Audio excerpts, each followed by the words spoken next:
Hi friends, అందరికీ good morning అండి. అందరూ బాగున్నారా? ఈరోజు అయితే ఒక వీడియోతో మీ ముందుకు వచ్చేసాను. వీడియోలోకి వెళ్ళిపోయే ముందు నా వీడియో కనుక మీ అందరికీ నచ్చితే వెంటనే సబ్స్క్రైబ్ చేసుకోండి. అలాగే లైక్ చేయటం, షేర్ చేయటం మర్చిపోవద్దు. వీడియో ఎలా అనిపించినా కూడా కమెంట్ సెక్షన్లో కమెంట్ చేయండి. ఇంకా లేట్ చేయకుండా వీడియోలోకి అయితే వెళ్ళిపోదాము. నేనైతే మా పిల్లలు స్నాక్స్ అడుగుతున్నారని ఎప్పటి నుంచో పల్లి అలాగే నువ్వులు కలిపి చిక్కీలాగా చేద్దాం అనుకుంటున్నాను. ఈరోజు కొంచెం టైం కుదిరింది, చేద్దామని స్టార్ట్ చేశాను. కానీ ఒక చిన్న మిస్టేక్ వల్ల అయితే నేను చేసింది కొంచెం ఫ్లాప్ అయింది. మీరు చివరి వరకు చూస్తే నేను ఏం చేశాను మిస్టేక్ మీకు అర్థమైపోయిద్ది. ఫస్ట్ ఒక బాండీ తీసుకొని అందులోకి 1 కప్తో ఏదైనా ఒక కప్ మెజర్మెంట్తో అయితే అన్నీ పర్ఫెక్ట్గా కుదురుతాయి కదా మనకి. అందుకని చెప్పి నేను ఒక కప్ మెజర్మెంట్ తీసుకొని అందులోకి పచ్చి పల్లీలు ఉంటాయి కదా, అవైతే వేసుకొని ముందు లో ఫ్లేమ్ పెట్టుకొని ఒక 15 మినిట్స్ అయితే ఫ్రై చేసుకున్నాను. ఎందుకంటే పప్పు లోపల వరకు బాగా ఫ్రై అవ్వాలి, అప్పుడే చిక్కి కొంచెం కరకరలాడుతూ వస్తుంది కదా. అందుకని చెప్పి నేనైతే లో ఫ్లేమ్లో 15 మినిట్స్ అయితే ఫ్రై చేసుకున్నాను. ఇవి ఫ్రై అయిపోయిన తర్వాత పక్కన పెట్టేసుకొని వీటితో పాటు సేమ్ మనము పల్లీలు ఏ కప్తో అయితే తీసుకున్నామో అదే కప్తో ఒక 3/4 కప్ అయితే నువ్వులు తీసుకున్నాను నేను. ఇవి వచ్చేసి తెల్ల నువ్వులు, దీంట్లో బ్లాక్ కలర్ నువ్వులు కూడా ఉంటాయి. అవి కూడా హెల్త్కి మంచిది, ఇవి కూడా హెల్త్కి మంచిది. కానీ నేనైతే తెల్ల నువ్వులు తీసుకున్నాను. ఈ తెల్ల నువ్వుల్ని కూడా మనము లో ఫ్లేమ్లో ఆయిల్ కానీ గీ కానీ ఏం వేయకుండా లో ఫ్లేమ్లో బాగా ఫ్రై చేసుకోవాలి. ఫ్రై అయిపోయిన తర్వాత నేనైతే పల్లీలు పొట్టు తీయడం మర్చిపోయి డైరెక్ట్గా మొత్తం ఈ ప్లేట్లో వేసేసుకున్నాను.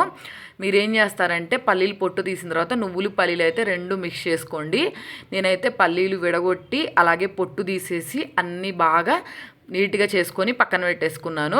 నెక్స్ట్ అదే బాండీలో 1 కప్ అయితే బెల్లం తీసుకున్నాను. ఇలాంటి ట్రెడిషనల్ రెసిపీస్ అన్నీ మనం బెల్లంతో చేస్తేనే పర్ఫెక్ట్గా కుదురుతాయి.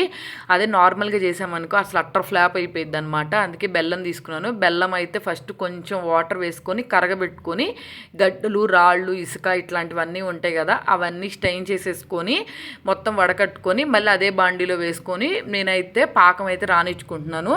అది అంతలోకి మరిగేటప్పటికి నేనైతే ఒక ప్లేట్ తీసుకొని అందులోకి గీ అయితే వేసుకొని పక్కన పెట్టేసుకున్నాను. ఎందుకంటే మనం చిక్కీ చేసిన తర్వాత దాని మీద వేసామనుకోండి పర్ఫెక్ట్గా ఊడైతే వస్తుంది. అందుకని చెప్పి నేనైతే నీట్గా రాసి పక్కన పెట్టేసుకున్నాను. నేను చేసిన చిన్న మిస్టేక్ అని చెప్పాను కదా, ఇక్కడే పాకము బాగా గట్టిగా ఉండలాగా వచ్చి మన గిన్నెలో ఇట్లాగా వేసి కొడితే టక్కని సౌండ్ రావాలి. అప్పుడు దాకా రానివ్వకుండా నేను చూసారు కదా ఇక్కడ ఇలా తీగ పాకం రాగానే వెంటనే ఈ పల్లీలు అలాగే నువ్వులు దీంట్లో వేసేసాను. దానివల్ల మనం చేసిన చిక్కీ కూడా తీగలాగా సాగుతూ ఉంది. ఇక్కడ చిన్న మిస్టేక్ మిస్ చేయకుండా బాగా బెల్లం అయితే ముదురు పాకం వచ్చి రౌండ్గా వచ్చి మన గిన్నెలో వేసి కొడితే టక్కని సౌండ్ రావాలి. అప్పుడు వచ్చిన తర్వాత మనం ఇది యాడ్ చేసుకోవాలి. నేనైతే యాడ్ చేసేసుకొని మొత్తం మిక్స్ చేసేసుకొని ఇందాక ప్లేట్కి గీ రాసుకొని ఉంచుకున్నాను కదా, ఆ ప్లేట్లో అయితే నీట్గా వేసుకొని మొత్తం స్ప్రెడ్ చేసేసుకున్నాను.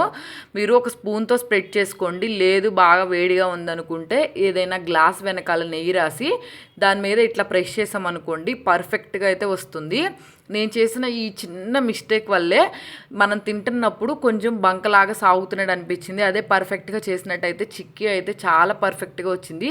అయినా నేను ఈ రెసిపీ ఇప్పుడు చేయటమే చాలా గ్రేట్ అని నేను ఫీల్ అయ్యాను. ఎందుకంటే నేను ఎప్పుడూ చేయలేదు, ఇప్పుడే ఫస్ట్ టైం ట్రై చేస్తున్నాను. ఎప్పుడు లడ్డూలాగా అట్లాగా పౌడర్ చేసుకొని ఇట్లాంటివి అయితే చేసుకుంటాను. ఇంక ఈసారి చిక్కీ చేద్దాము, ఎప్పుడు తిన్నవే తింటే బోరు కొడతా ఉంటుంది కదా, అందుకని చెప్పి మా పిల్లల స్నాక్స్లోకి అయితే మంచి రెసిపీ అనిపించింది నాకు, అందుకని ఇది చేశాను. తర్వాత ఈ ప్లేట్లో వేసుకున్న తర్వాత ఒక 15 మినిట్స్కి బాగా చల్లారిపోకుండా కొంచెం గోరువెచ్చగా ఉన్నప్పుడు కత్తి తీసుకొని ఇట్లాగా మనము స్క్వేర్ షేప్లో అయితే కట్ చేసుకున్నాం అనుకోండి పర్ఫెక్ట్గా అయితే వస్తాయి. నేనైతే అలాగే కట్ చేశాను. అలా కట్ చేసిన తర్వాత పక్కన పెట్టేసుకున్నాను. కాసేపు తర్వాత చూసారు కదా, నేను ఇట్లా తీస్తున్నప్పుడు లైట్గా సన్నగా తీగలాగా అయితే వస్తుంది. ఇది రాకుండా ఉండాలంటే నేను చెప్పిన టిప్ అయితే ఫాలో అవ్వండి, పర్ఫెక్ట్గా వచ్చేస్తుంది. పిల్లలకి హెల్దీగా ఇవ్వాలని నేనైతే ఏదో ఒకటి ఆలోచిస్తూనే ఉంటాను. కుదిరితే చాలా పర్ఫెక్ట్గా చేసి వాళ్ళకి పెడతాను, లేదంటే అట్టర్ ఫ్లాప్ అయితే ఈసారి మిస్టేక్స్ ఏమీ రాకుండా ఆలోచించుకొని అయితే చేసుకుంటాను. ఈ రెసిపీ అయితే నాకు కొంచెం ఫ్లాప్ అయింది అనిపించింది. ఈసారి చాలా పర్ఫెక్ట్గా చేసి అది కూడా మీకు ఖచ్చితంగా పోస్ట్ చేస్తాను. తింటుంటే క్రంచీగా బాగానే ఉంది, కానీ లైట్గా తీగలాగా తగులుతూ ఉంది. మీరు పిల్లల కోసం హెల్దీగా ఇట్లాంటివి రెసిపీస్ అయితే ట్రై చేయండి. ఏం ట్రై చేసినా కానీ షుగర్తో కన్నా బెల్లంతో కొంచెం ట్రై చేసామనుకోండి, బెల్లం అయితే ఐరన్ ఉంటుంది కదా ఎక్కువగా, పిల్లలకి బ్లడ్ ఇంప్రూవ్నెస్ కూడా చాలా బాగా పనిచేస్తుంది. మీరు ఒకసారి ట్రై చేయండి. నేనైతే తిన్నాను, క్రంచీగా బాగానే ఉంది. అలాగే వీడియో మీకు నచ్చితే మాత్రం వెంటనే లైక్ చేయండి, షేర్ చేయండి, కమెంట్ చేయండి. అట్లాగే సబ్స్క్రైబ్ చేయడం మాత్రం మర్చిపోవద్దు. అందరూ వీడియో చూస్తున్నారు కానీ ఎవరు సబ్స్క్రైబ్ చేసుకోవట్లేదు. వీడియో నచ్చితే మాత్రం వెంటనే సబ్స్క్రైబ్ చేసుకోండి. అలాగే నేను చేసిన మిస్టేక్ చేయకుండా రెసిపీ ట్రై చేయండి.